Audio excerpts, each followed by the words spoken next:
Treasurer Josh Frydenberg, still sticking with Conservatives. Frydenberg, last week, said he was inspired by two great Conservative heroes and the way they got their country's economies going again. There's Britain's Margaret Thatcher, of course, former Prime Minister, and US President Ronald Reagan. And on the ABC yesterday, though, I have to say, and I'm sorry to say this because I respect David Spears a lot, this concept of hailing Thatcher and Reagan was treated with a bit of scorn. I did say when it comes to economic reform the other day that you'll be taking inspiration from Margaret Thatcher and Ronald Reagan. Really?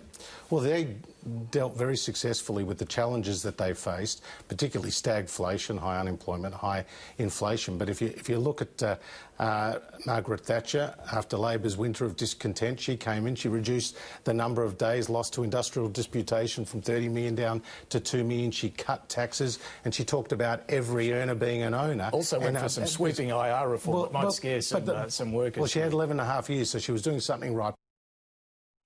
We saw the same thing here on Sky from a couple of journalists I saw being interviewed today, including this former journalist of the left, now a professor. These are two of the sort of lodestars of conservatism, but they're also some of the most polarising figures of post-war politics, really. They are incredibly despised on the left. They were divisive figures. They had wars with the unions. I mean, Thatcher and the miners, for example, was colossally divisive. Now, let me decode that. When a journalist calls someone divisive, they usually just mean that the left doesn't like them. And if we don't like someone on the left, well, the left aren't being divisive, not at all. Only Conservatives can be divisive. But here's the thing. The Prime Minister today did not dare or did not care to also praise Thatcher and Reagan, these truly great Conservatives. We're leading an Australian response to this, a uniquely Australian response. Deflect, deflect, deflect. Joining me is the panel, former Victorian Liberal President Michael Kroger and former New South Wales Labor Treasurer Michael Costa. Michael Kroger, I mean, why don't Conservatives honour their heroes like the left honour theirs? Even people as flawed as Gough Whitlam get admired and all that. But why wouldn't Morrison say, yes, it's true, Reagan and Thatcher are great heroes who wrestled their economies? It's quite free to then say, look, you know, our model is a different model. But why couldn't he say one word of praise and just leave instead Josh Frydenberg hanging there in the wind? Well, because he's not getting distracted by criticisms of or praise of Thatcher or Reagan, and he's not getting sidetracked by criticising Daniel Andrews, the other premiers, etc. He's singly focused, and we've all noticed that. But of course, Josh Frydenberg was absolutely correct. He was absolutely correct. These are two great figures, and of course the left hate them because they kept getting re-elected. But the economic performance of those two was, incredibly good for their countries, and it's the only way to go. I mean, unless you stimulate the 80% of the economy which provides jobs for people, you're going nowhere in this modern economic theory nonsense that you go just keep printing money. This is the new incarnation of when you've run out of other people's money.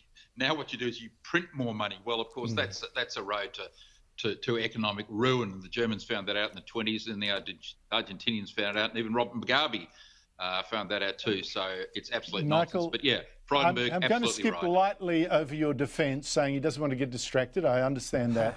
But the point is, if you don't actually build up your own heroes, you got nothing. You've got nothing. You leave no footprints in the sand. Michael Costa, but I want to pick up on that last point that that Michael Kroger made, and that is, I'm glad Josh Frydenberg admires Thatcher, but the point is, this is not a Thatcherite economy anymore, because most of the economy is propped up by government handouts and will be for many years to come, I suspect. Well, I just want to make a point before I address that, Andrew. I mean, we've got to remember that it's not only the right that supported Thatcher. I mean, you've got to remember that Tony Blair made some very praiseworthy comments about, and secondly, Bill Clinton also made some very praiseworthy comments about Ronald Reagan. I mean, look, the problem with that response is it sort of takes it out of a context. So, I mean, the economic policies of the early 80s are clearly going to be different to the economic responses we need today. But remember, Thatcher and Reagan are heroes because they helped win the Cold War. And that's why, people that are sensible about this can reflect on their strengths, which is certainly in terms of winning the Cold War in a way that, nobody thought was possible. and secondly, the revitalisation of those economies. Were they perfect? Obviously not, particularly Reagan. The deficits blew out, and we all know the consequence of that. But to take up your point, yes, it is a different economy. Remember, the problems that Reagan and Thatcher faced were structural problems. The problems we're facing are policy-induced. You know, if we had an economy that was booming, the US had an economy that was booming, the global economy was recovering before COVID came along. It's the policy responses to COVID that have been, largely the problem here. And that needs to be underlined again and again and again. This is not caused by the coronavirus. It was caused as a response to the coronavirus. But on your point, Michael Costa, Michael Kroger, the thing is, Reagan and Thatcher did the economic stuff, which is Scott Morrison's big battle now. But like Michael Costa said, they won the Cold War. There is an ideological war now, very important, almost as important, I'd say, just as important as the Cold War, the woke war, and Scott Morrison won't fight it. Well, I don't think that's correct, but what you've seen is that he wants to be the national leader in times of crisis, and that's what he's doing, Andrew, and it's paying dividends. Every other state and territory apart from... Those other two leaders did exactly that too. They had a different type of crisis. This is something we've never seen before in our lifetime and never will again. But, of course, the left hate Thatcher and Reagan because not only did they win those wars, they won the Industrial Relations War at a time when it was necessary. Thatcher with the miners' union, Arthur Scargill, Reagan with the airline traffic controllers. Here today, it is different from the 1970s and the 80s. We don't have the extreme unions that we used to. I mean, every union in those days used to be extreme. What are you saying? We've got the ACTU. The ACTU and the CFMEU, and what does the Scott Morrison do? We've got this, he does. Yeah.